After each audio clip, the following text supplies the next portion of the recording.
आज मैं सौभाग्यशाली हूँ, मिथिलांचल के द्वार समस्तीपुर में आने का सौभाग्य मिला और समस्तीपुर में भी डॉक्टर राजेंद्र प्रसाद जी केंद्रीय कृषि विश्वविद्यालय में ये कृषि में शोध की जननी है। ये विश्वविद्यालय और यहाँ देश भर के बच्चे अध्ययन कर रहे हैं। आज उनको डिग्री दी और मुझे विश्वास है कि हर एक क्षेत्र में, कृषि क्षेत्र में ये बच्चे नित्य नए रिकॉर्ड स्थापित करेंगे। गोल्ड मेडल जिनने प्राप्त किया उनको भी शुभकामनाएं और बधाई, और डिग्री के लिए भी बहुत बहुत बधाई है। किसानों के लिए नई योजना भी शुरू की गई है सर। अभी कल ही कैबिनेट ने प्रधानमंत्री धन धान्य कृषि योजना मंजूर की है। हमारे देश का उत्पादन अभूतपूर्व बढ़ा है, लेकिन राज्यों में उत्पादन में कई फसलों में अंतर है और जिले के अंदर भी एक जिले में उत्पादन ज्यादा तो दूसरे जिले में कम है।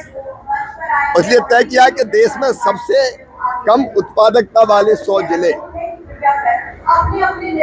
जहाँ उत्पादकता कम है, फसल सघनता कम है, मतलब केवल एक ही फसल होती है, और केसीसी के माध्यम से ऋण का प्रवाह कम है, ऐसे जिलों का चयन करके 11 विभागों की 36 योजनाओं को कन्वर्जेंस से लागू किया जाएगा ताकि हम उत्पादन भी बढ़ा सके।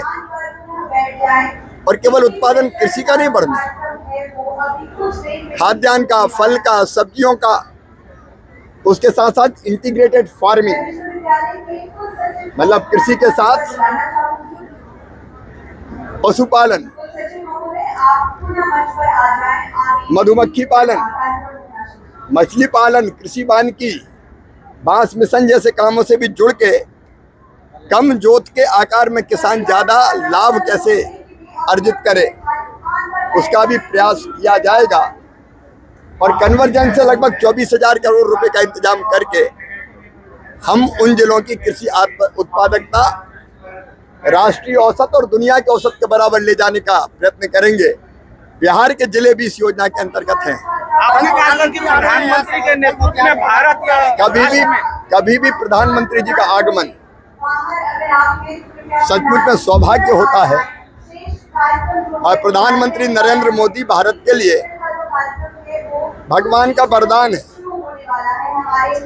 अपने देश के और बिहार की प्रगति में उन्होंने कोई कसर नहीं छोड़ी है। अभी मैं दरभंगा से आया तो दरभंगा में एयरपोर्ट, मेडिकल कॉलेज, मखाना बोर्ड, पीने का पानी, बिहार में सिंचाई की योजनाएं, शानदार सड़कें, गरीबों को मकान, अनेकों सौगातें उन्होंने दी है और बिहार के विकास में वो महत्वपूर्ण भूमिका निभा रहे हैं।